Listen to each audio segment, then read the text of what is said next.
बिस्मिल्लाहिर्रहमानिर्रहीम, अस्सलाम वालेकुम। बहुत बड़ा और अहम तरीन मुकदमा है, इसी वजह से फुल कोर्ट के सामने ये मुकदमा पेश होना है और तमाम जजेस इस केस को सुनेंगे। इस पर दारोमदार है हुकूमत का, वो चलेगी नहीं चलेगी, क्या होगा। पीर का दिन 3 जून बहुत अहमियत इख्तियार कर गया है।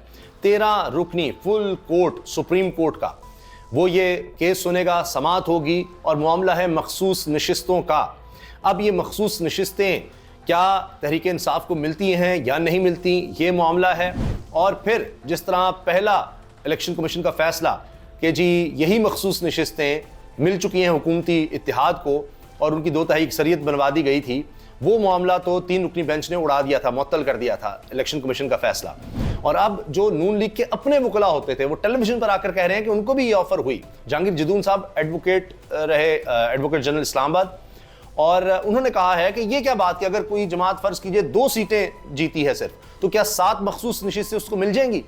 ये तो तबाही हो जाएगी। तो ये कैसे मुमकिन है? बहरहाल लेकिन एक मामला ये भी है कि काजी फाइज ईसा साहब ही इस बेंच को हेड कर रहे हैं, सरबराही काजी फाइजा ही कर रहे हैं। 13 रुकनी बेंच है, फुल कोर्ट है। मुख्तलिफ खबरें हैं, एक तो ये कि 2-1 से यानी 3 रुकनी कमेटी है जिसमें जस्टिस काजी फाइजा साहब, जस्टिस मंसूर अली शाह जो उसके काजी साहब के बाद सीनियर तरीन जज हैं, और उनके बाद जनाब मुनीब अख्तर, जस्टिस मुनीब अख्तर, ये 3 जजेस सीनियर तरीन हैं। इन्होंने फैसला करना होता है कि जी कौन सा बेंच बनेगा केसेस में और सारा मामला। तो उसमें कहा गया, मुनीब अख्तर साहब कहते थे 7 सीनियर तरीन जजेस हों, लेकिन मंसूर अली शाह और काजी फाइजा साहब ने कहा जी कि फुल कोर्ट 13 के 13 जजेस को सुनेंगे। अब जो लोग बाखबर हैं या ये कहें कि कोर्ट रिपोर्टिंग के बड़े नाम हैं, मिसाल के तौर पर मतीउल्लाह जान साहब हैं, उन्होंने अपनी वीडियो में 6 जजेस का जिक्र कर दिया है कि जी 6 जजेस जो हैं इनका हम कुछ कह सकते हैं कि जी ये किस तरफ सोच जा सकते हैं। ये तो अब बताया नहीं जा सकता मतीउल्लाह जान साहब को कौन सा जज क्या फैसला सुनाएगा, लेकिन एक बात वाज़ेह है कि 3 जजेस जो हैं जिनमें अतर मिन्नल्लाह साहब और मंसूर अली शाह हैं, वो उस बेंच में थे जिसने ये फैसला मुअत्तल किया था इलेक्शन कमीशन का कि जी आपने मखसूस नशिस्तें भी जो बनती थी सुन्नी इत्तेहाद कौंसिल या तहरीक इंसाफ की वो उधर डाल दी हैं, ये कैसे हो सकता है? उनकी तो आपने दी ही। चलें आप कहते हैं जी ये जमात ही नहीं है, बतौर जमात इन्होंने इलेक्शन नहीं लड़ा, तो किसी को कैसे दी जा सकती हैं सीटें उनके हिस्से से भी ज़्यादा? तो बहरहाल अब उन्होंने तो अपना माइंड पहले डिस्क्लोज कर दिया हुआ है, वो भी इस बेंच में है, तो 3 तो ये हो गए, 3 और का वो नाम बता रहे हैं। लेकिन कुछ लोग कह रहे हैं जी 7-6 की बात हो रही है, 7 एक तरफ 6 एक तरफ, और फिर ज़रा लोग मोहतात हो जाते हैं ऐसी बात करते हुए। तो ये बात की जा रही है कि काजी साहब जो हैं उनके हम ख्याल जजेस शायद कम हो जाए। काजी फाइजा साहब पर एतराज़ भी कर दिया है तहरीक इंसाफ ने, ये खबरें भी आई हैं। कहा जा रहा है कि जी हुकूमती सतह पर है, एडवोकेट जनरल में खैबर पख्तूनख्वा के दफ्तर में इजलास हुआ, फिर वज़ीर आला को ख़त लिखने की बात हुई कि जी काजी फाइजा साहब को 2/3 अक्सरियत का बराह रास्त फ़ायदा हो सकता है, उनको एक्सटेंशन मिल सकती है। जबकि काजी साहब को सपोर्ट करने वाली बार्स और वकला वो ये कह चुके हैं कि ये हम नहीं होने देंगे और वो शदीद एहतजाज करेंगे अगर कोई एक्सटेंशन का मामला हुआ, जजेस की मुद्दत मुलाजमत या रिटायरमेंट की एज को आगे बढ़ाया गया। बहरहाल अब बात यह है कि इस पर यह भी कहा जा रहा है कि नहीं, ऐसा कुछ नहीं है, कोई काजी फैसला पर एतराज़ नहीं किया जा रहा।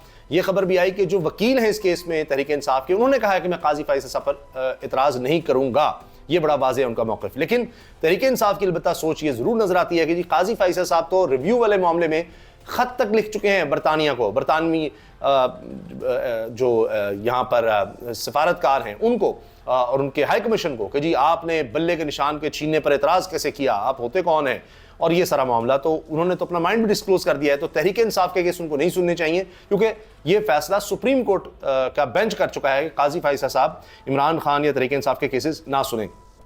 बरतानिया के हवाले से जनाब अब BBC ने छापा, जिस तरह बुरे तरीके से पाकिस्तान हारा है बरतानिया से अभी मैचेस, उसमें उन्होंने कहा जी T20 सीरीज़ में पाकिस्तान को इंग्लैंड से शिकस्त, बरतानवी मजालिम पर एक और ख़त लिखने की ज़रूरत है। ये BBC जनाब लिख रहा है, लोगों की राय अंदाज़ा लगाइए। फिर यह भी हुआ है कि पाकिस्तान और इंग्लैंड के दरमियान खेले जाने वाले मैच में इमरान खान के हक़ में नारे लगते रहे हैं, लोग पोस्ट बैनर लेकर आते हैं, कोशिश होती है कि ना लाएं, तो इमरान खान हर जगह हो रही है। तो अब जनाब इस वक्त काजी फैज़ साहब इसलिए मुश्किल में नज़र आ रहे हैं कि कहा जा रहा है कि शायद उनके पास अपनी सोच के हामी जजेस की अब मेजॉरिटी नहीं है। नए जजेस की तैनाती जो है वो भी एक मसला बना हुआ है। दूसरी तरफ अब आगे केस जो लगना है नैब का, उसमें इमरान खान साहब की पेशी भी यकीनी है और इमरान खान की गुफ्तगू भी यकीनी है, क्योंकि 5 मिनट की गुफ्तगू ने सबको हिलाकर रख दिया था और इमरान खान ने कहा था कि मैं आधा घंटा दलाइल दूंगा और खुद दलाइल दूंगा। अब यह मामला भी जनाब 6 जून को है और इमरान खान वीडियो लिंक के जरिए इसमें दलाइल देंगे। लेकिन एक और मुकदमा है जिसमें इमरान खान को जाती हैसियत में पेश होने का कह दिया गया है और यह है इंसदाद दहशतगर्दी की अदालत, जहां पर इमरान खान को 28 जून को पेश करने का हुक्म दिया गया है। जबकि अदालत को बताया गया कि इमरान खान अडयाला जेल में है, लेकिन इसके बावजूद अदालत ने हुक्मनामे में लिखा है कि बानी पीटीआई अडयाला जेल में मौजूद हैं, आइंदा समाअत पर अदालत पेश किया जाए।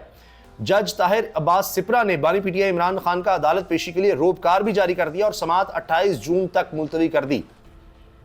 इमरान खान के खिलाफ चूंकि बहुत से केसेस हैं, उसमें दफा 144 की खिलाफ वर्जी तोड़ फोड़ का केस है और इसमें इमरान खान साहब को कहा है अदालत ने कि जी पता है वो अडयाला जेल में, लेकिन 28 जून को उनको पेश किया जाए।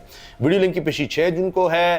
3 जून को जनाब अहम तरीन मखसूस नशिस्तों का केस लगा हुआ है और इन्फॉर्म्ड लोग कह रहे हैं, 2 बड़े नाम मैं आपको बता देता हूं, मोहसिन बेग साहब और रमेश कुमार। मोहसिन बेग साफ़ी हैं, इमरान खान साहब के बड़े करीब होते थे, फिर शदीद मुखालिफ हो गए और बदतरीन मुखालिफिन में शामिल हो गए। और अहम हल्कों के ये दोनों, रमेश कुमार ये भी तहरीक इंसाफ में थे और मखसूस नशिस्तों यानी अक़लियतियों की सीट पर ये उनके MNA थे, कभी पीपल्स पार्टी, कभी किसी जमात, कभी किसी जमात में, आप पीपल्स पार्टी में हैं। इन्होंने नईम अशरफ भट्ट साहब को इंटरव्यू देते हुए ये कहा है कि सितंबर अक्टूबर में कहानी वाज़े हो जाएगी। 2025 में इलेक्शन होते हैं नहीं होते अलग बात है, लेकिन सेटअप कुछ और आएगा, ये उन्होंने वाज़े कर दिया। उन्होंने कहा मैंने पहले ही दिसंबर में आपको जो कहा था देखिए वही हुआ है। तो ये आम हल्कों के लोग करीब होते हैं, उनको कई चीज़ों का पता होता है। मोहसिन बेग साहब भी कह रहे हैं कि इस्लामाबाद के हल्कों का फैसला तहरीक इंसाफ के हक़ में आएगा, वो नून लीग से जा रहे हैं, नून लीग ने सब कुछ और लोगों पर छोड़ा हुआ है, खुद कुछ नहीं कर रहे कि बस जी वही संभालेंगे तहरीक इंसाफ को, वही सब कुछ करेंगे, हम सिर्फ इक़्तिदार के मज़े लेने आए हैं। तो मोहसिन बेग साहब कह रहे हैं अब इनको ख़तरा है। तो अदालत से भी मुश्किल हो रहा है कि जी नून लीग अपने हक़ में फ़ैसले ले सके। और रमेश कुमार का मैंने आपको बता दिया, वो कह रहे हैं सितंबर अक्टूबर में कोई नया सेटअप का मामला बन सकता है और अगले साल तो या इलेक्शन होंगे या कोई नया सेटअप लाया जाएगा। नून लीग की कहानी ख़त्म हो रही है, मियां नवाज शरीफ साहब यू टर्न लेंगे और फिर से एंटी एस्टैब्लिशमेंट हो जाएंगे, ये उन्होंने कहा है। और इनकी पहले भी पेशगोइयाँ सही साबित हुई हैं। नईम अशरफ भट्ट साहब ऐसे ही नहीं किसी के पास जाते और ऐसे ही प्रमोट नहीं कर देते उसकी गुफ्तगू को, उनको भी साफ़ती तौर पर पता लग रहा होता है कि बात कुछ है। एक और बड़ी खबर जनाब, वियतनाम के सफ़ीर की अहलिया इस्लामाबाद से लापता, 15 पर कॉल करने के बाद तलाश किया जा रहा है। पुलिस हुकाम की दौड़ें लगी हुई हैं और कई घंटे से ये खबर चली कि जी कई घंटे से लापता हैं, कुछ समझ नहीं आ रही कहाँ चली गई हैं, क्या हो गया, लापता हैं। अब पाकिस्तान के लिए बड़ी एम्बैरसमेंट की बात है, लेकिन पुलिस को कोई इसमें परेशानी नहीं होगी, उनके लिए क्या है, रोज़ का मामूल है। तो सफ़ीर की अहलिया लापता हो गई हैं और ये ज़ाहिर है दौड़ें तो लगेंगी अब, लेकिन बात यह है कि पुलिस की कारकर्दगी इन मामलात में कहीं कुछ नहीं आपको नजर आएगी। क्राइम रेट इतना बढ़ गया है, हत्ता कि पंजाब में भी कि मरीम साहब को इजलास बुलाना पड़ गया, उन्होंने कहा नहीं देखिए अब क्राइम रेट इतना बढ़ गया है, कुछ तो करना होगा ये वो। तो हाल ये हो गया, इतना क्राइम रेट बढ़ गया है पूरे पाकिस्तान में और इस्लामाबाद वफाकी दारुल-हुकूमत में कि रिपोर्ट अब छुपाई नहीं जा सकती। अंदाज़ा लगाएं, कुछ तो रिपोर्ट ही नहीं हो रहे, जो रिपोर्ट हो रहे हैं वो भी रिकॉर्ड बता रहे हैं। लेकिन पुलिस को ये पता है कि जब तक हम क्रैकडाउन जारी रखेंगे तहरीक इंसाफ के खिलाफ, उनके रहनुमाओं के खिलाफ, तो हमें कोई मसला नहीं है। हमारे अफसरान खुश हैं, अफसरों को भी शाबाश मिल रही है, उनकी भी नौकरियां पक्की हैं, बल्कि तरक्कियां होंगी जितना हम क्रैकडाउन करेंगे। बाकी जराइम जितने मर्जी होते रहें, यहाँ सफ़ीरों की अहलिया लापता हो जाए, कुछ भी हो जाए, हमें कोई नहीं मसला, जब तक कि हम उधर अपनी ड्यूटी तहरीक इंसाफ के खिलाफ पूरी दे रहे हैं।